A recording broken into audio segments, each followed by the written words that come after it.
Warning. The following scenes may contain references to power pages and portals which some listeners may find disturbing, especially if you've struggled with poor training in the past. Hey all, Franco Musso here. Yes, I've hacked your podcast feed. I've held John and Mike hostage, but don't worry, I got my wires crossed and I'm actually paying them a small ransom in the form of sponsorship. Go figure. So, by popular demand, I'm cooking up 2 brand new offerings to help you get your portal projects off the ground in 2024. The first is my group coaching program launching in March. Join me and a cohort of other budding portal makers for live coaching sessions, weekly live training, office hours, Q&A, and surgeries. I'll guide you through the process from zero to launch, all at a fraction of the cost of hiring a freelancer or a contractor. It's like having a trusted partner on hand, helping you avoid the pitfalls, saving you a ton of money, headache, and time. Plus, you're bound to learn lots from others in the group as we discuss their experiences, challenges, and solutions.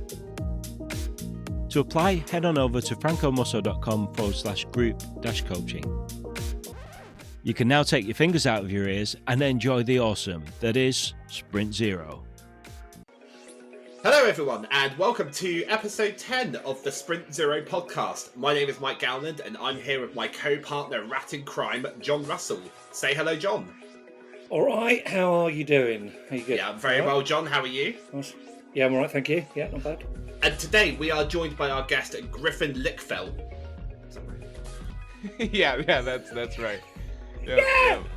That is correct, Griffin Lickfeldt.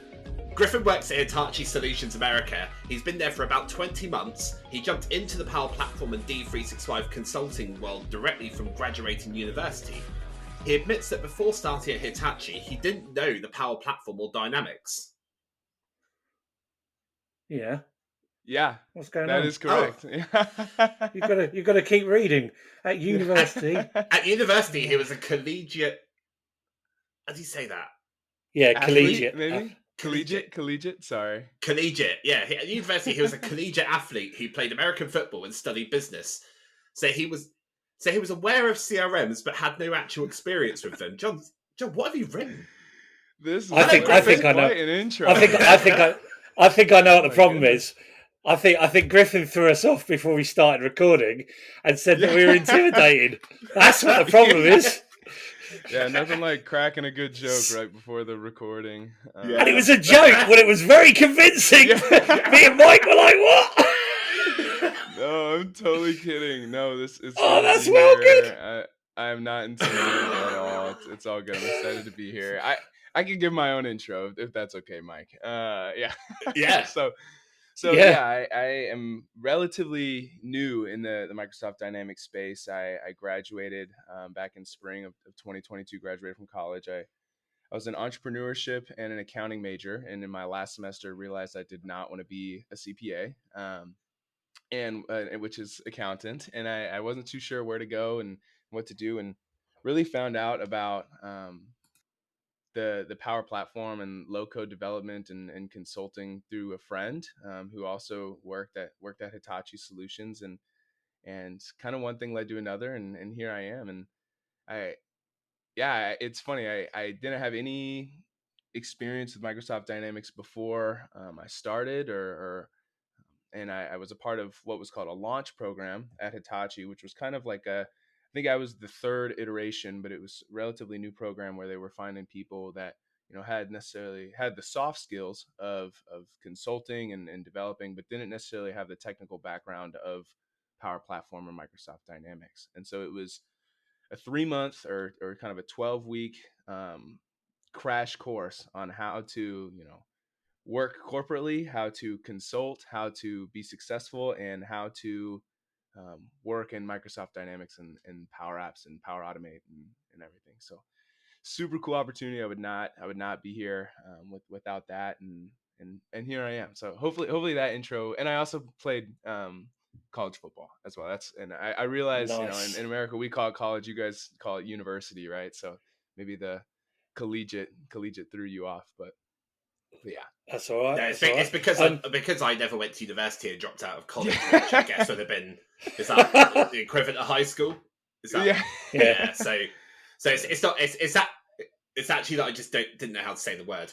That's it. Yeah. Oh, it's all good. It's all good. Mike dropped out just before they got to the spelling of that word. So Yeah.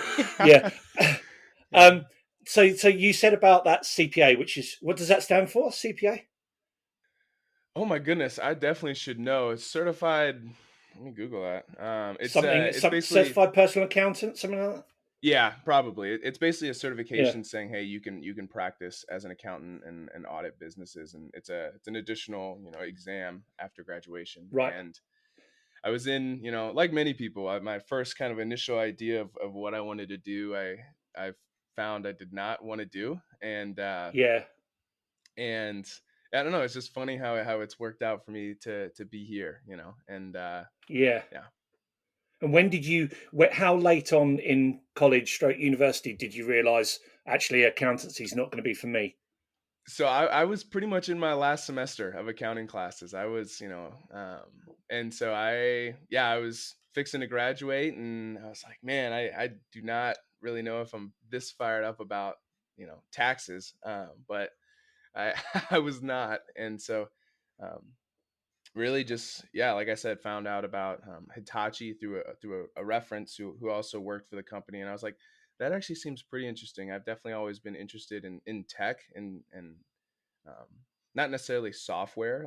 I don't necessarily have any sort of software background, but definitely interested in tech, interested in business. So the draw of working with other businesses and consulting on them, and resolving pain points with ultimately the Power Platform and things was very intriguing to me.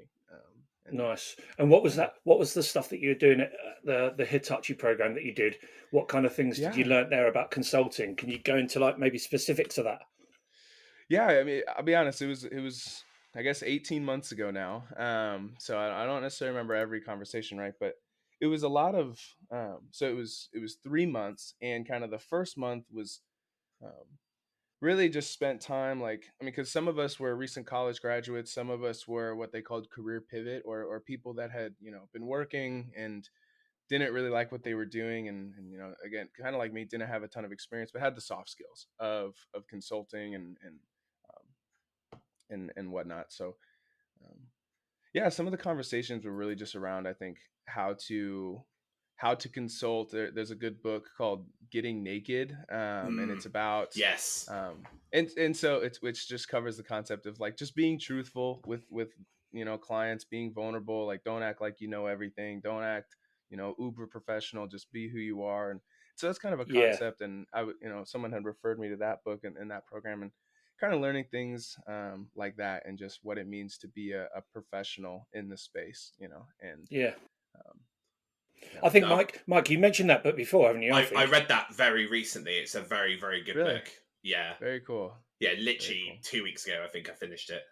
Oh my goodness, yeah. Yeah. So, and yeah, I think there's a lot of, I mean, because especially um, because we were so new, you would have this desire to want to almost like overcompensate, like act Mm. like, I mean, we weren't necessarily ever working with any customers, but act like you know more than you maybe do. Or and you I think it's funny, you find that like the people with a lot of experience are like, actually, I don't know the answer to that question, and and they're supposed to be Yeah. the expert, but they're the ones Yeah. that are the most real and authentic, I Mm. think, with that sort of stuff. So I think we learned a lot of stuff about that. We also did some like kind of more fun activities about learning about kind of who we are, our personalities, and different things as well, kind of those like personality type test things. But that was a really small part of the launch program. A lot of it was really learning the Power Platform and Microsoft Dynamics, because like I said, I was Googling what is Microsoft Dynamics, in preparation for my interviews, because I knew we were going to be talking about it, and they knew I, didn't have any experience or anything. So it was, but I wanted to at least be aware. So was a lot of the launch program was learning about Microsoft Dynamics, and it provided a really cool space to where we were not only just like learning about it and getting like the PL 600 and eventually up to the PL 200 um, and learning in the Microsoft documentation and stuff, but we were also we had what was called Project X, and so what this was kind of the second half of the launch program was we were, working on a D365, implementation, but it was one of Hitachi's like internal apps. And so it was like kind of like a role play of sorts of, okay, let's go, talk to the product owners or the people at Hitachi that, deal with this part of the app or this part of the app, and let's, do some discovery sessions, figure out what they might want as an addition to this app, right? And then we would have because we work in sprints, we would have, an Azure DevOps board and all of our capacities, and and we'd burn down our tasks. And so it was like a really cool opportunity for it to be, like feel real world without the pressure of feeling real world. So Yeah. it was great. It really was. So. And how long ago was that when you completed that part? Yes, so that would have been June, July, and August of 2022. So I was fortunate enough. I graduated in May, and then our company's headquarters are in Greenville, South Carolina. So I went to school in North Dakota, and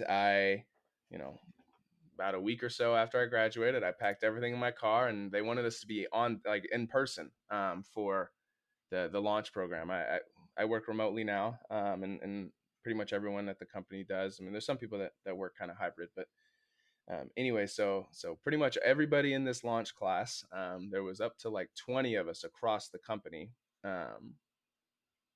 and everyone in this launch class, we all moved to South Carolina for these 3 months kind of training program, and it was really cool because I think that not being in person, it would have been a lot harder to like really, focus and push myself to learn something completely new, but kind of being there, it was a really good opportunity. Also met a ton of people in person, people I work with now and things as well. So it was cool having, kind of an in-person connection as well.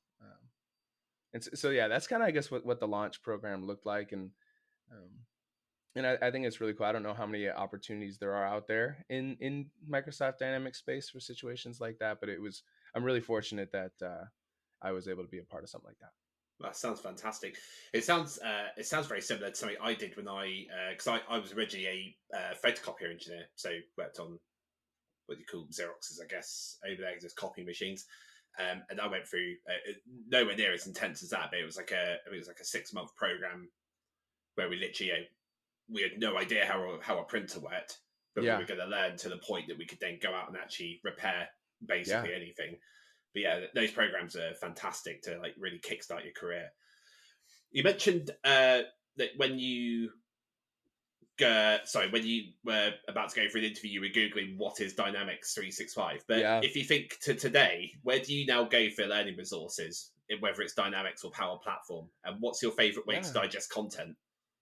Yeah, so it kind of depends on what my question is. I feel like I think a lot of my like Microsoft related questions, I do lean pretty heavily on Microsoft Learn modules and Microsoft Docs. I think there's a lot of good resources out there, and they seem to be fairly up to date and different things, as opposed to some blogs and stuff might be the classic interface or something or different things. But hey, there's nothing wrong with blogs. What are you saying? No, absolutely nothing wrong with blogs. I'm not throwing no shade. On. I'm just saying I use a lot of the Microsoft Learn modules. Yeah.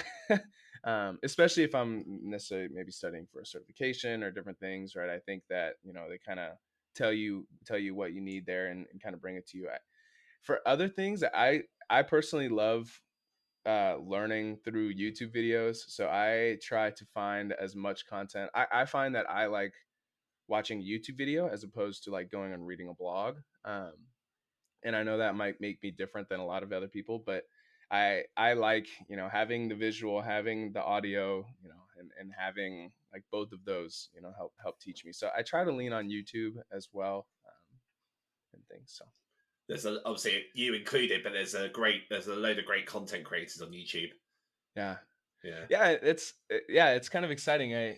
For those who don't know, I've recently kind of started a YouTube channel about Microsoft Dynamics and Power Platform, and really just talking about all sorts of different how-tos and different things, and a lot of stuff around Copilot. But that was kind of one of my biggest reasons for starting. I think that 2 years ago, because I remember being in Greenville, trying to learn what Microsoft Dynamics was, trying to learn what Power Apps was, and um, I think now there's a lot of great content creators out there. But for whatever reason at the time, I remember thinking I couldn't find anything, and I think maybe my searches were just bad. But I remember at the time, because maybe the production quality would be really poor, or it was like in the old interface, and I'm a part of this new generation where I was started in the new Power Apps interface and things. So, and so I felt like that there wasn't um, everything out there that I needed as someone who was brand new. I think a lot of times too, and I find myself being guilty of this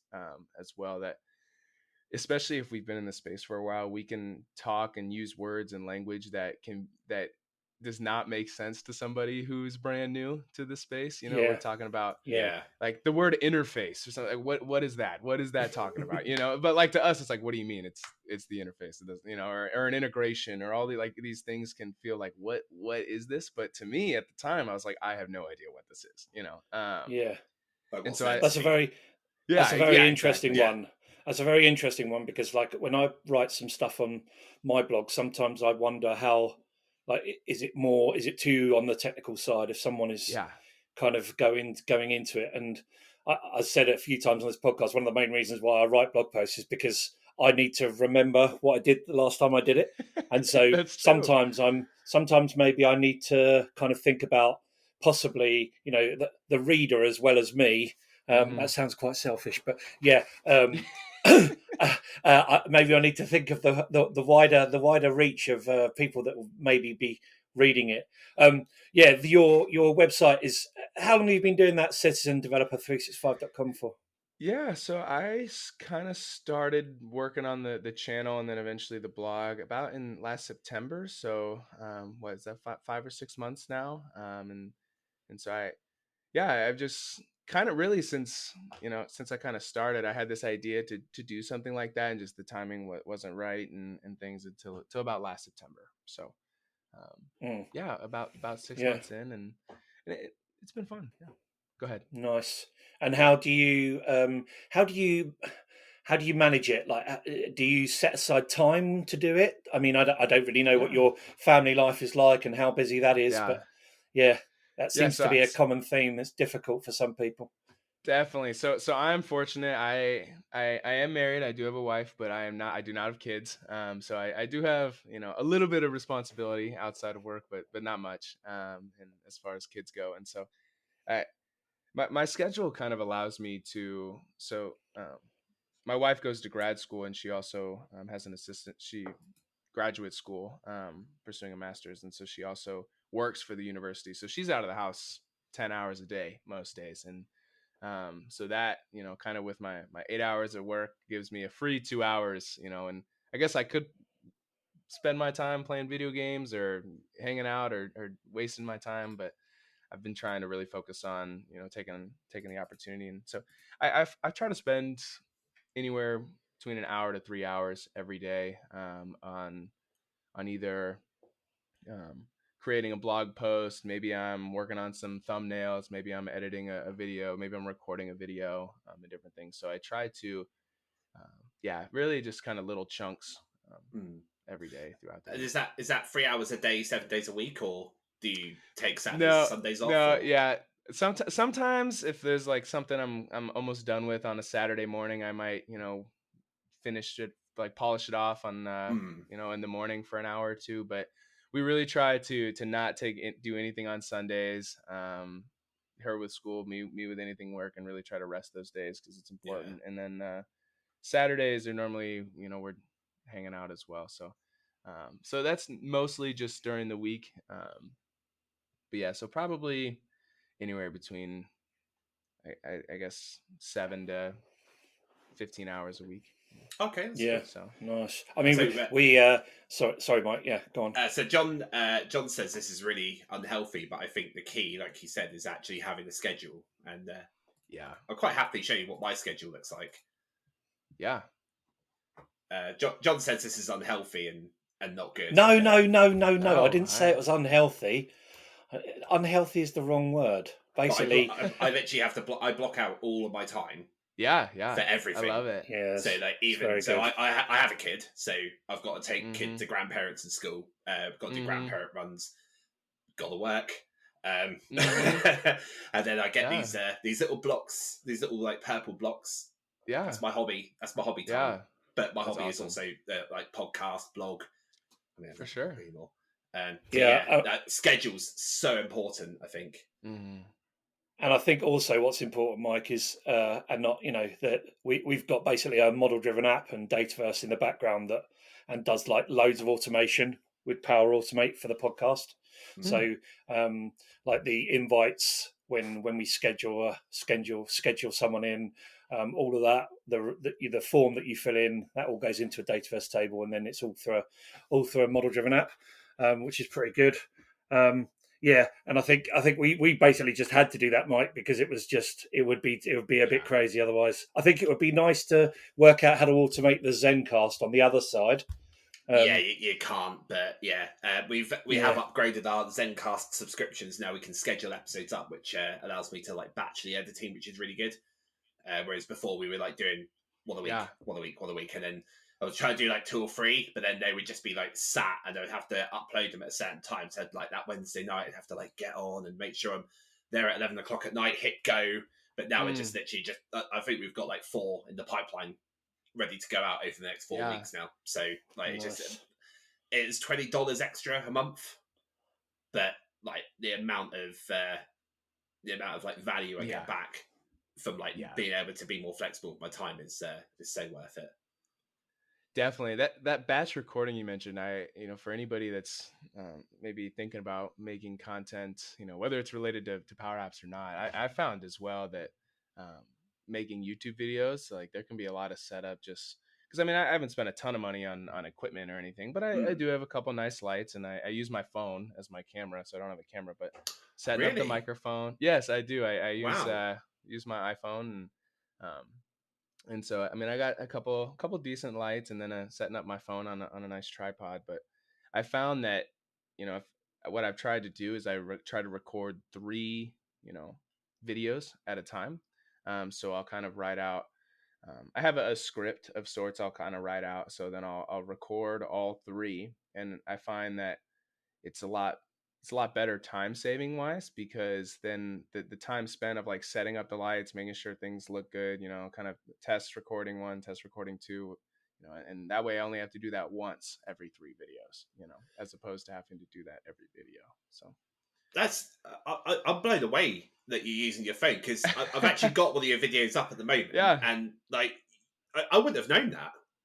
Yeah, I've learned a lot actually. It's been pretty cool. I shriek at my first video because iPhones record video on like a certain format, and it didn't it wasn't compatible with my Windows computer that I edit it on, and so I had to what's the format called? It's something ridiculous. It's like HEIV or something. I don't know. Yeah. So I've been learning stuff along the way. I didn't know that the first time. So it's super grainy. Everything's pretty much gray, no color, no nothing. But I've been learning a lot actually about different video production. So if anyone's interested, Citizen Developer 365 on YouTube. You can also can find it through LinkedIn. So, and also, if anybody's getting into prompting, your Copilot video is fantastic as an introduction to prompting.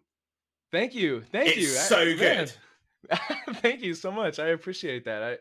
I've definitely I'd be lying if I told you I haven't put a ton of effort into it. I really have. So that makes me feel nice for you to say that. Yeah. To be honest, I think that's fine though. In a way, I think a lot of people quite like content where you are learning at the same time as when you're making the content. Yeah. So there's a guy called Darren Neese who is on, I think that's how you pronounce his surname. He's on Twitter and on LinkedIn, sorry, and he does live build recordings. Oh wow! And they're pretty decent. But yeah, just to go back to the quality of your video, I'm astounded as well. That's on an iPhone. Yeah, it's 4K. So wow. Is it like an iPhone 15 Pro brand new with? No, I think it's maybe the 13 Max. Oh wow, it's a couple years old now. Yeah. but yeah, you're able to That's very record good. it in 4K, and so I record, and what I found is the biggest thing with video quality is lighting as opposed Yeah. to the camera. And I mean, the reality is, if I wanted to get a true camera that was better than my phone, then I would need to probably spend $1,000 on a camera, because at least the camera and the lens. And I just, I'm a young professional. I don't got $1,000 laying around, Exactly. So, Yeah, mate. And if funny enough, we were having a similar conversation with our last guest about getting started with content creation, and there's like there's that investment that you have to put in to start off with. But you don't, if you're making your first video, or you're making your first podcast, in our case, like I'm not going to drop £100 on a microphone. Yeah, because it'll make my podcast sound great. I'm going to try out, like, I'm going to use like that thing that's now switched off on your headphones. Exactly, and see how that sounds. And then when I get into it, I'll then make the investments. But I remember this was long before me and John even discussed starting Sprint Zero. And I was looking into like what it would take to start a podcast. And I looked at a guide, and the first thing they said was like, invest in $150 microphone. Why? I can't afford $150. I have a microphone. Can't I just try it? See how I get on? Yeah, well, that's the thing too with audio. I feel like audio equipment is really expensive, because you not only need the microphones, you need, the audio interface that the microphones plug into before you can plug it into your computer, and then you need all this other, you need audio treatment in your room, you need this and that, and it can definitely get expensive. I think that there's a kind of like a minimum threshold, that the production quality needs to be above, and because I think if it's, if there's a lot of noise in the background, or your mic is popping and cracking, or the video is really grainy, it can be distracting. But once it's above like a minimum, all right, this is no longer distracting, or I can now focus on the whatever. I think at that point it's like a little bit of a diminishing return, especially unless you do that full time or something like that, which neither of us do. So like if you, the thing is, you have to get a return on investment on that sort of stuff as well, don't you? Yeah, there has to the hobby almost has to pay for the equipment, right? So, but no, I mean, let me encourage you guys as well. This podcast has been great. I've been listening to almost all the episodes and things. Wow. Is by thanks, episode man. 10, is the logo updated yet? I mean, have we invested into the logo, or? I had to go on paint last night, but yeah.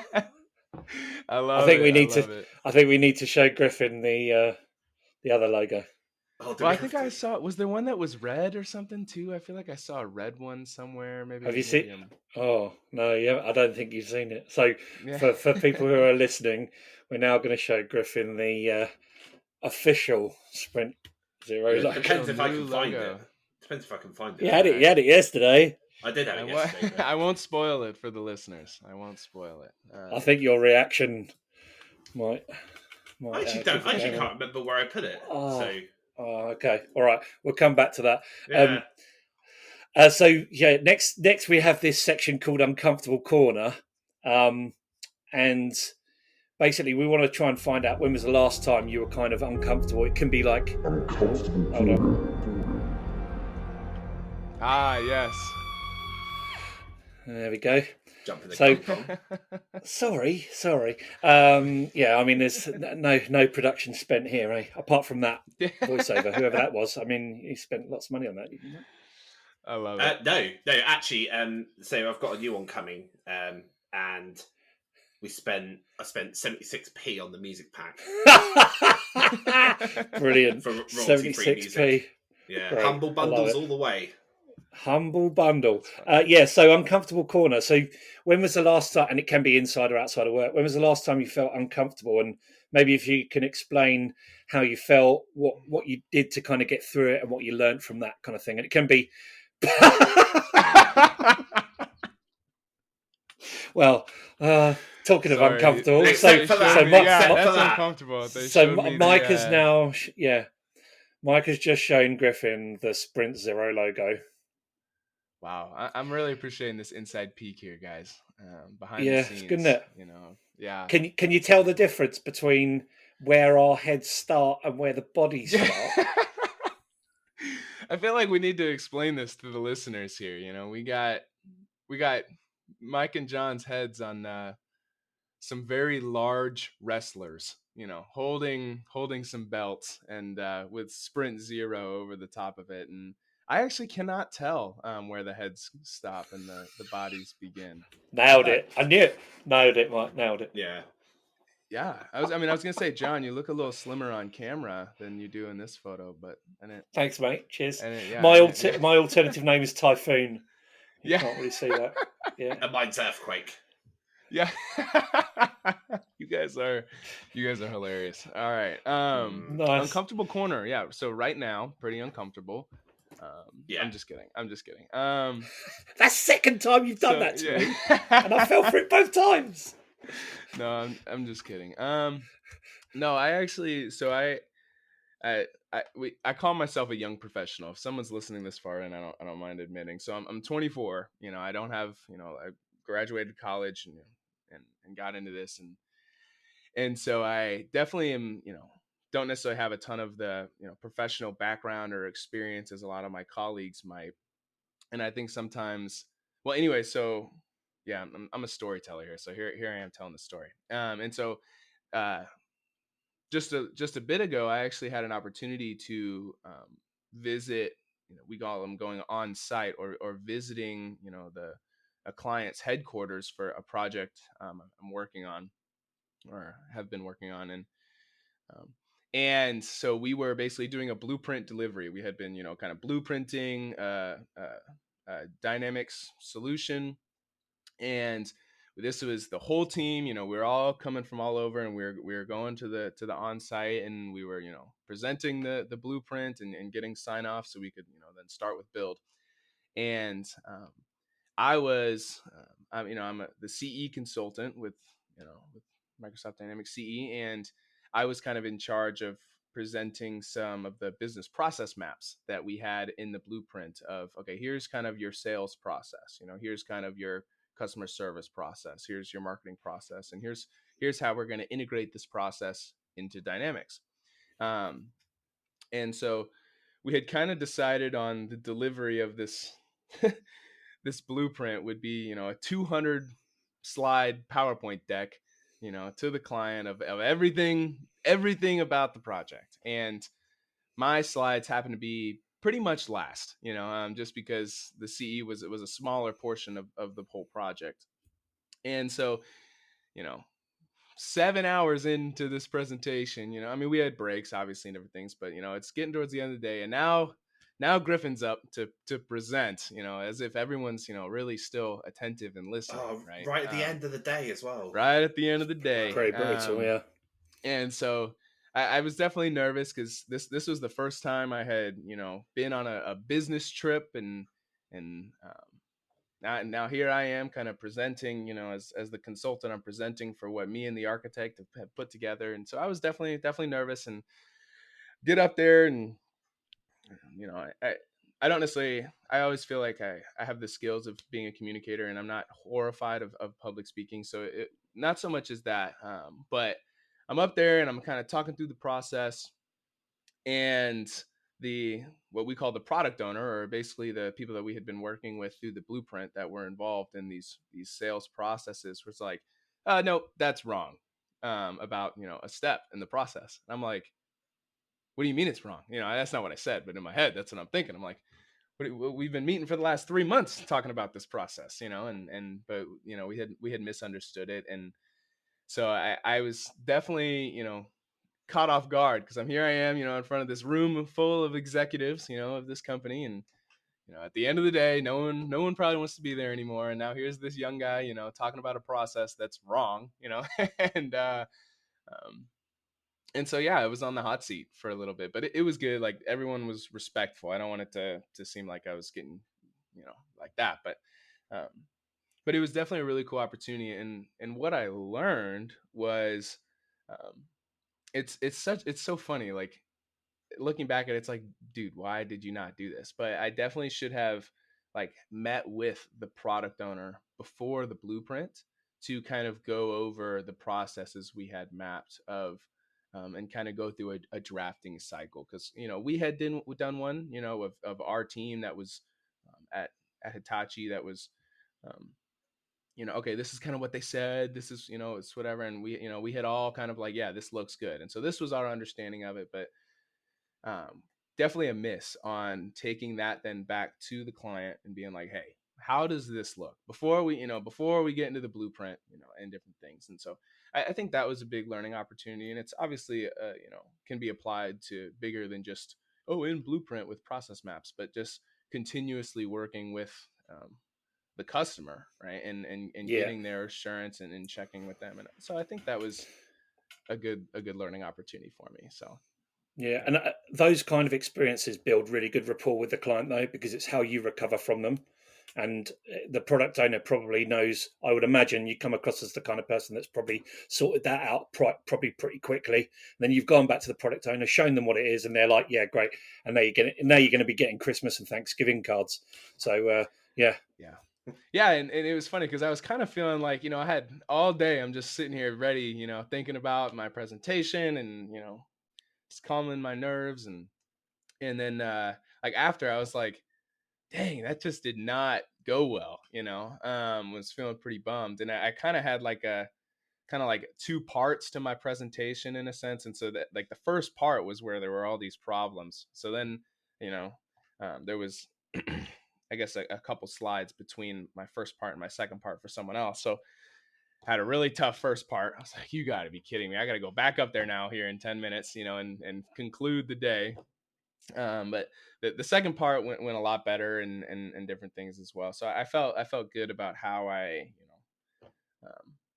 bounced back, but I was definitely bummed, and a lot of kind of building that relationship with the client. Cause after, on that evening, then we were all going out to dinner. So now, I'm all bummed. I'm feeling like, dang, my presentation just was not good. The CE team, didn't really deliver. Now I got to go, eat and with these people and, have good conversation and build relationship. And so it was a really cool learning opportunity. And I don't think I let it like discourage me too much, but it was definitely an uncomfortable, couple hours. That's for sure. So there's a book actually that quite a few of us where we work have read this.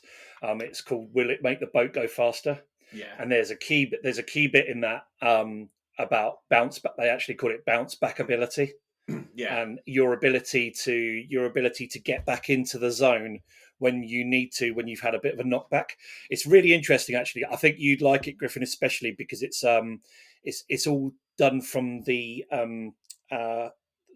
viewpoint of an Olympic rower in the UK team, in the Great British team, and so he's implemented all these kind of strategies, but in a business sense with this lady who co-writes the book with him. And it's really, really good. Yeah, we'll put it in the show, a link to it in the show notes. Yeah, because it's great. Yeah. Yeah, absolutely. And it's funny you mentioned sports because I think they've prepared me in a way that I couldn't have. I couldn't have built skills of being on teams and getting knocked down and getting back up or and bouncing back and things. And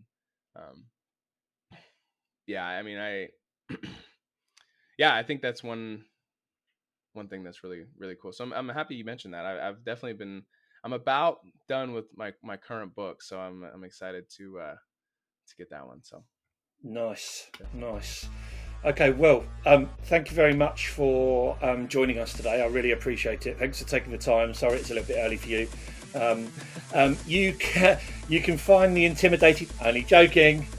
Yeah. You can find Griffin Lickfeldt on LinkedIn and his website citizendeveloper365.com. Links to the resources mentioned in this episode will be in the show notes.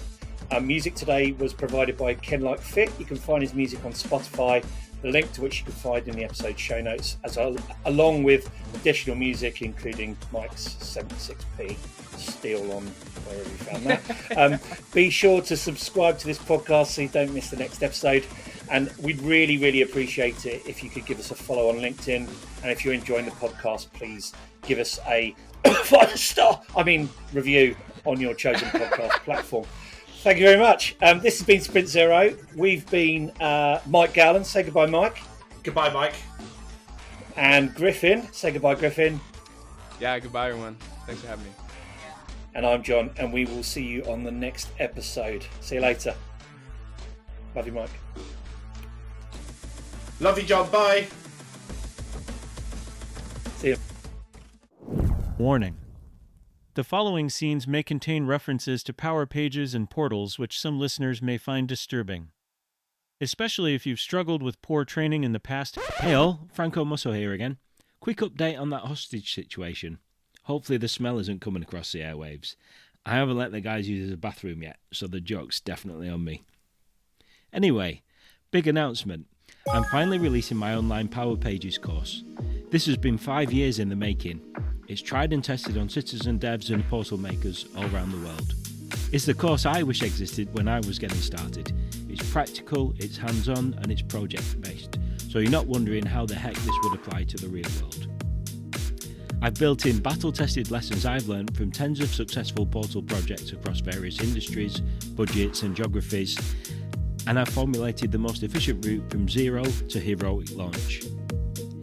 The tools and techniques I've chosen to show you are all based on what adds the most value to you, the learner, and to your customers, all in the most compressed timeline possible. Think 80-20, focusing on the techniques that punch above their weight and deliver the majority of results.